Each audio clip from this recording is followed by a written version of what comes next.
revenez sur le chemin de Dieu. Alors pourquoi ta vie est bloquée? Pourquoi tes finances sont bloquées? Pourquoi tes affaires sont bloquées? Première raison, tu n'es pas sur la bonne voie. C'est-à-dire le chemin que tu prends pour avancer, ce n'est pas la bonne route. C'est pourquoi tu es bloqué. Dieu lui-même est en train de freiner. C'est comme l'histoire de Balaam. Balaam s'est levé. Le roi lui a donné l'argent. Il devait partir. Son âne s'est arrêté pour l'arrêter. C'était un blocage de Dieu lui-même à cause du chemin qu'ils étaient en train d'emprunter. Et je viens de la part de Dieu te dire, reviens mon fils, reviens fille de Dieu, reviens sur la voie de ton Dieu. Tu connais le chemin de Dieu. Quel est ce chemin? Pour ceux qui ne sont pas encore convertis, c'est le salut. C'est donne ta vie à Jésus. Jésus a dit, je suis le chemin, la vérité et la vie. Alors frères et sœurs, la première raison pour laquelle il y a des blocages, c'est parce que les hommes prennent des mauvaises voies, des mauvais chemins. Et quel est le premier mauvais chemin? C'est le chemin du paganisme. Le chemin qui ne convertit pas, le chemin païen. Quitte le monde païen, tu n'es pas fait pour être dans le monde. Oui, tu es un appelé de Dieu. Écoute, ta vie connaît des blocages. Pourquoi tu es bloqué? Tu n'es pas converti. Tu ne veux pas te convertir. C'est ça. Écoutez, les gens interprètent le blocage comme si Satan ne veut pas qu'il se marie. Mais je te dis dans le fond là, qu'est-ce que Satan a à foutre de ton mariage? Tu crois que c'est ton mariage qui l'effraie? Il y a trop de gens qui sont mariés, qui lui appartiennent, qui travaillent pour Satan. Satan n'a pas peur des mariages. Toi seul vois des démons, des maris de nuit. Quand les gens te voient et tu ne vois pas, tu es bloqué dans le projet de mariage. Donc, Satan ne veut pas que tu sois épanoui dans ton mariage. Il s'en fout de ça. Je ne sais pas dire qu'il ne bloque pas ton mariage. Il bloque ton mariage. Mais ce n'est pas parce qu'il a peur de ton bonheur conjugal. C'est parce qu'il a peur de ce que tu dois être à partir de ce foyer. Écoutez, il y a des batailles que vous livrez de manière inconsciente. Jésus venait à peine de naître, son étoile est apparue. Hérode a décidé de le tuer. Votre étoile apparaît à votre naissance. Et malheureusement ou heureusement, il y a des gens qui le voient. Des mages ont vu l'étoile de Jésus. Ils pensaient qu'Hérode était content. On dit le roi des Juifs est né. Il regarde dans sa famille, il n'y a pas un enfant qui vient de naître. On dit le roi des Juifs est né. Bon, écoutez, les mystiques prennent ça au sérieux. Vous jouez avec l'histoire des étoiles. Tu n'as aucune idée de ce que les gens voient.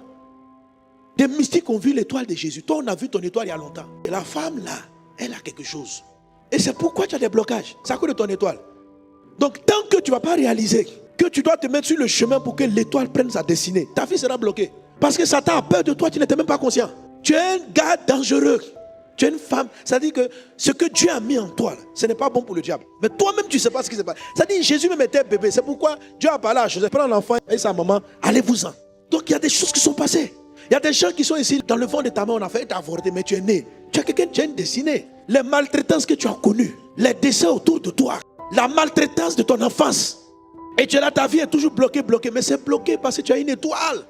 Tu crois qu'il a affaire à ton mariage? Non, il a affaire à ton destin.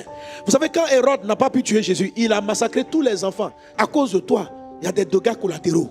Mes amis, revenez sur le chemin de Dieu. Si ta vie est bloquée, c'est parce que tu ne marches pas clairement avec Jésus et Satan veut t'enfermer dans une bataille. Vous venez à l'église simplement pour que Dieu vous donne un mari. Mais on n'a pas besoin d'un pasteur pour se marier. Va t'arrêter à la mairie de Cocody et dis-moi si tous ceux qui se marient là-bas sont chrétiens. Les sorciers se marient, les marabouts se marient, eux tous se marient. Donc qu'est-ce que Satan a à foutre que toi tu te maries ou pas? Mais ce qu'il crée c'est plus haut que ton mariage. Parce que mon mariage est bloqué. Pose-toi la question. Mais mon mariage est bloqué, pourquoi? Maintenant, si tu viens chercher Dieu, il va te dire qui tu es et quelle est ton étoile. Il va dire c'est ce que Satan combat. Et il attaque ton mariage, mais en fait, ce n'est pas ton mariage qu'il craint. C'est ce que ton couple même va bâtir. Reviens sur le chemin de ta destinée. Convertis-toi. Viens à Christ. Sors du péché. Sors de l'impudicité. Sors du mensonge. Sors de l'adultère. Prends la vie de Dieu. Prends le chemin de ta destinée. Tu es appelé avant ta naissance. Dieu te connaissait avant que tu ne naisses. Prends le chemin. Sors de la boue du péché. C'était le premier message de Agé de Zacharie. Ça n'a pas été vous réussirez, vous réussirez. Le premier message c'était de dire répentez-vous. Revenez sur la voie de Dieu. Ça c'est de la prophétie.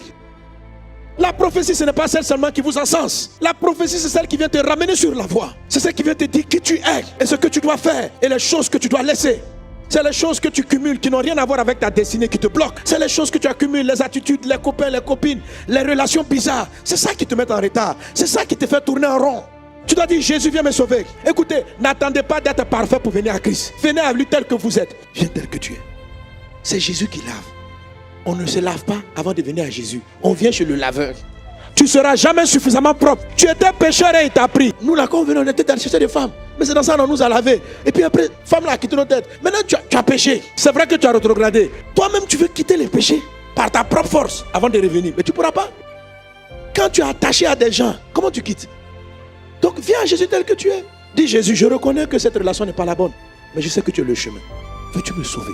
Délivre-moi. Je suis tombé. Mais j'ai besoin de ton aide. Il va t'aider. Il t'a aidé hier. Il va t'aider aujourd'hui. Tu es sa fille. Tu es son enfant. Lui qui t'a sanctifié hier. Tu étais un très grand chrétien. Aujourd'hui, tu as perdu beaucoup de choses. Mais reviens. Je viens te dire, reprends le chemin. Et tu vas sortir de ce blocage. Tu sais que tu es appelé. Tu es un serviteur de Dieu. Que Dieu soit avec toi. Que Dieu bénisse ta vie. Que tu progresses. Que tu achèves. Quelqu'un acclame Jésus, épouse des cris de victoire.